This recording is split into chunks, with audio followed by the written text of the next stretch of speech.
None? That's fine.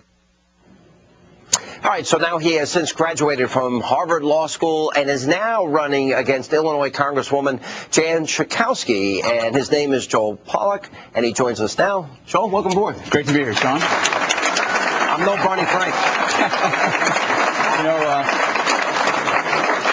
They have to make room for a few things on the shelf. I saw a nice little souvenir of Chicago here in Grand Rapids for you. And this is Rod Blagojevich's book. Hang on, do we have a garbage can? Here we go. Let's throw it over there. Sorry, it's not on the top of my reading list. We can throw it. Well, first of all, you were being respectful, poised, nice. You're confronting politicians. What I find amazing, I have been so inspired by the Tea Party movement. There's a woman, Katie Abrams, was on this program, and she confronted Arlen Specter. So you're staying poised. He's getting aggravated. What was that like? Well, it was amazing because I had never seen him in action before and did not expect that response. I actually expected him to say, well, we've learned a few things from our mistakes. This is what we're going to do in the future. But I was totally stunned, and I got even more stunned when I got hundreds of emails and letters and phone calls from around the country. And when I went back home and saw exactly the same thing happening in my community, when Jan Schakowsky suppressed questions outside and inside her own town hall, it was going on everywhere. What's happening, what's amazing about this is all of these Democratic congressmen, they do their backroom deals, they go back to their districts, and they're all hiding. They don't want to meet people. They don't want to. I love the term public servant. It doesn't seem like they want to be servants of anybody except themselves in this day and age. Is that what motivated you to run? Well, it was worse than that in our district. It wasn't just that she was hiding. It was that she stacked her meeting with paid organizers. We got it on tape, and you actually ran it on your show a couple times. And basically they were saying, if you see people asking questions, block them. And we got that. It was essentially the smoking gun in the debate over who was really astroturfing these things. And that clinched my decision to run. I said, you know what? I got to stand up for people in my community who are just trying to be heard. Yeah. All right. I've written this book. We're on this book tour right now, and the book is in three parts: how radical this president is, his past, present radicals, his socialism, his appeasement, what's worked, Reagan, the contract, why Republicans went off course, and what conservatives ought to be fighting for, and what they should be, promising the American people to win. What do you promise people in your district so that you can win? What are you standing for? The most important thing that any representative can promise to the people who put them in office is to listen to them. And that's primarily what I'm running for, to be the kind of congressman who doesn't try to shout down a student who asks a question, but to listen. And the principle that unites us all, conservatives, left, right, whatever you are, is freedom. And I believe that the choices people make in their own lives have a much more profound effect. Now, look, because I agree with limited government, greater freedom. We're sort of at this crossroads where America is going to go towards the nanny state, cradle to grave, womb to the tomb, or we're going to be the freedom, liberty, constitutional opportunity society.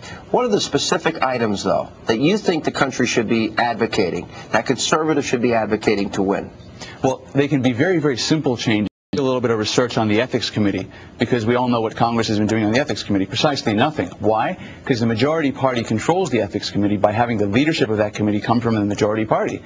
I'd like to get in there and say, hey, let's have a tradition that other countries use to enforce accountability. Let's make the leader of that committee a minority member, because they'll always have an incentive to investigate. It's a whole package of things. Let me tell you what my answer would be, and then see if I want conservatives to be elected to promise to balance the budget.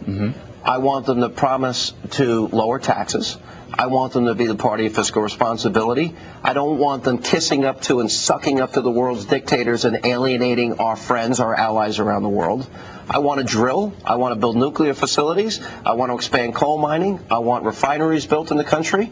And I want free market solutions for healthcare and education. I think it's that simple, the Reagan model.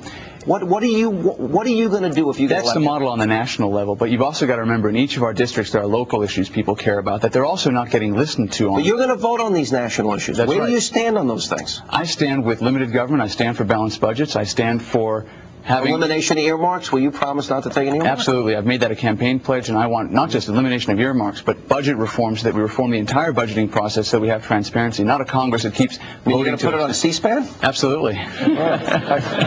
What a shock that would be.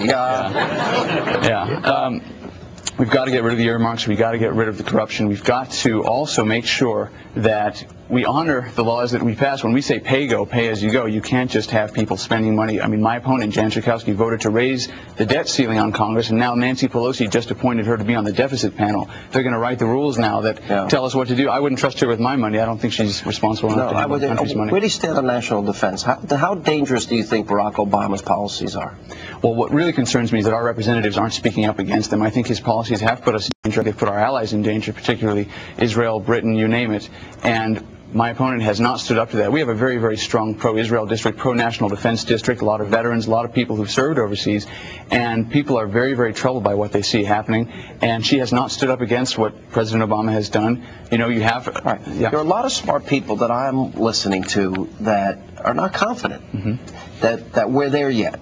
In other words, one thing I always hate in life, I like the idea. Karl Rove wrote a great column in the Wall Street Journal that Barack Obama overpromised and underdelivered. I don't want people to become complacent. James Carville says that the Republicans peaked in Massachusetts, that they're not going to have the success in November that they think they will. I don't think they're reading the country very well. I don't think they understand the real anger and fear and anxiety that's being created. Do you think the Republican Party needs to put together a new contract with America so that people that are running for office, like yourself, you put your name, your signature on a piece of paper, and you promise to keep make certain promises when you run? I'd be happy to sign that.